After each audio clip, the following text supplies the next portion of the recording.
Okay, today I'm here with my friend Seil. He has his own YouTube channel. It's Spark Fishing. I'll put the link in the description below. Today we're going to make some Shad Flutter spoons. I'm going to show Seil how to do it, and then he's going to try some on his own, and perhaps you can learn from this too. Okay, let's go. Let's get going.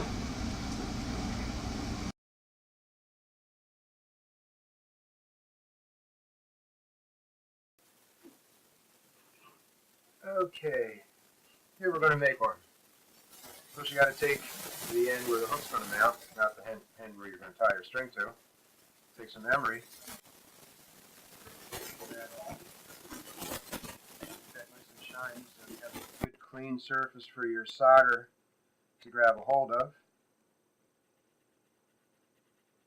You don't want your 8-pound shad pulling your lure apart. Not at all. Now this is a little fixture that I made to hold that steady.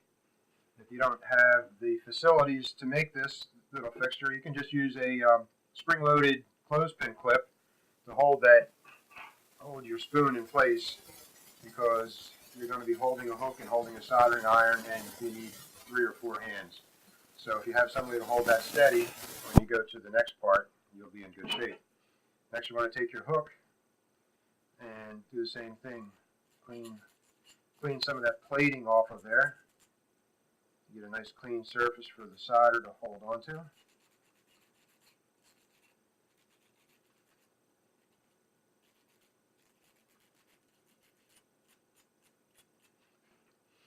And you're going to be holding that in location.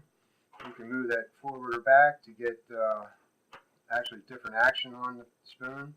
I like to put it right about there. It's pretty long, and it'll get a nice fluttering action, but there's still plenty of material to hold the spoon on with the solder. And I got my soldering iron holding the hook in place. My fixture's holding the actual spoon.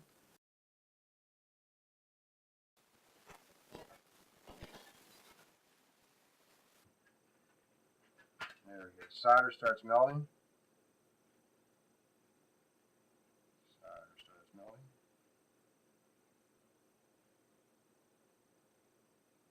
Once we get some solder flow there, drop the solder on there. Then I'll hold the hook, take the soldering iron, distribute the solder.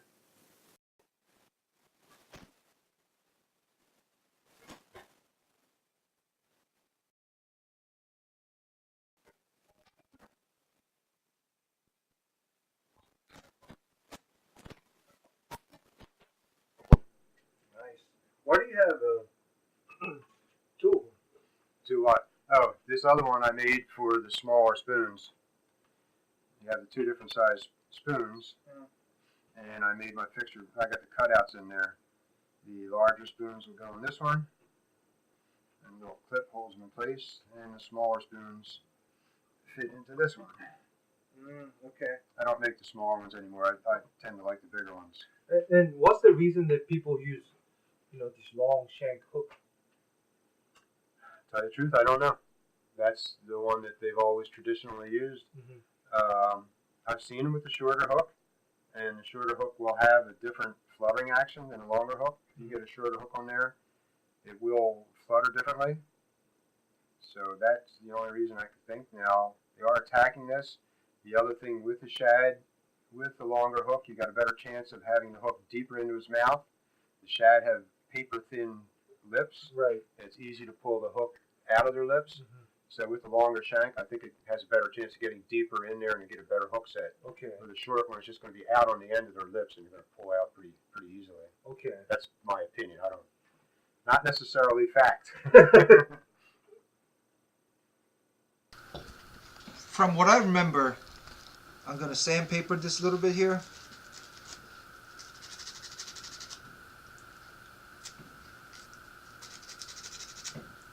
Okay. Okay. I see some scratches here now. That's good. Okay, and Put it in your fixture. put it right here. Don't want to get my hand grease on it, so just push it in. Mm-hmm. Got it right here, and then get a hook. Sandpaper the which part? The shank? Yeah, the part that you're going to have the solder on. Okay.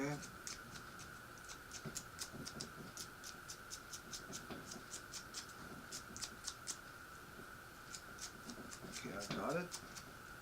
And then this is the hard part. Yep. Let me put that around the other side of you, the easier maybe. Okay.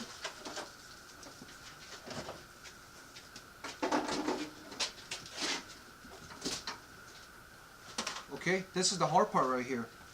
So I'm gonna have the Soldering iron. soldering iron, and Lay it down on an angle more, to your right. Lay Right. the soldering iron. like Yep, like that. You can hold it better. okay, hold it at an angle like this. Mm-hmm. Yep, and then I'm gonna just wait a little bit until the whole thing gets hotter.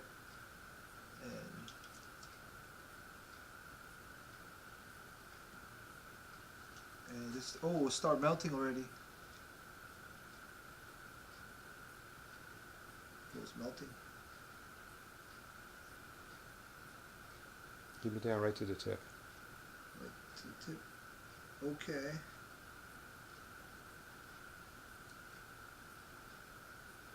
This just takes a little time. Oh, it's melting now. How much do I need?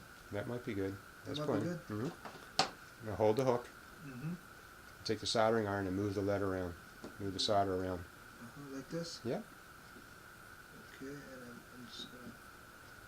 And hold the hook in place and take the soldering iron away and wait till it cools. You'll see it turn gray, Oh, it just turned gray. and then you can pull it out. Put your soldering iron down out of your way so you don't get burned. That quick? Yeah. It's good to take it out? Yep. Pull it. Going to powder paint these now. I'm going to powder paint them with 3 colors. I'm going to make a fire tagger pattern color on these. It's a pattern I happen to like. I catch a lot of species of fish on that. It's just a nice color that I like. Take my heat gun, heat this up.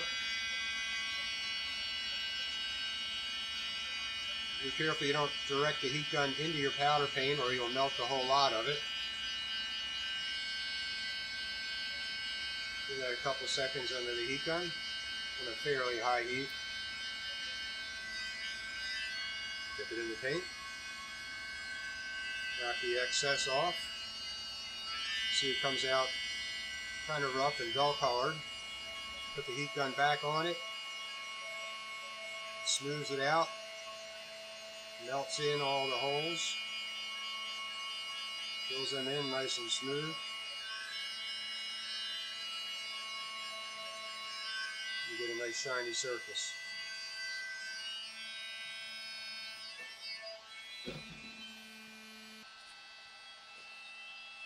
Alright, I'm going to add my other 2 colors now. And these colors are a glow frame red and super glow green.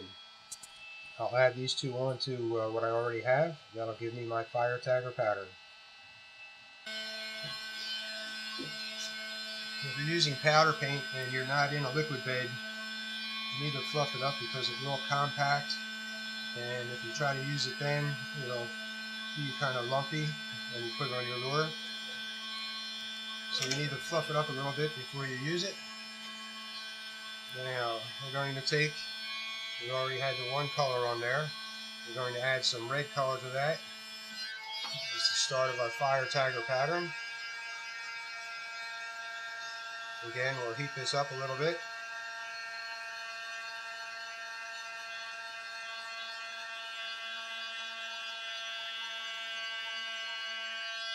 And we'll dip that sideways, partially down into the paint. Put some paint on there, heat it again. You see how it turns and smooths that out. And we've got a nice stripe on there. And we'll put that aside.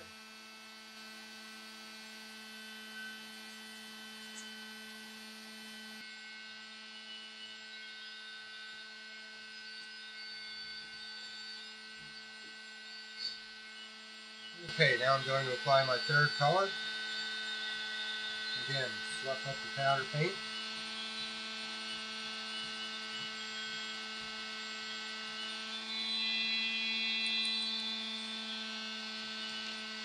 See, I'm going to put the green on the opposite side. Heat it up for a few seconds.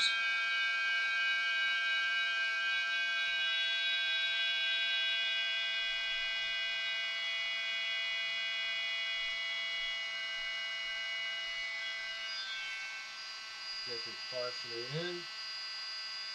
Put some paint on there.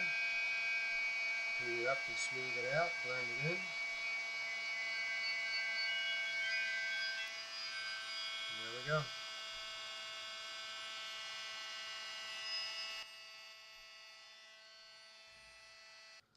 And finally, the last step will be to install some small split rings. I'm using a pair of split ring pliers to help me with this. They make it a lot easier.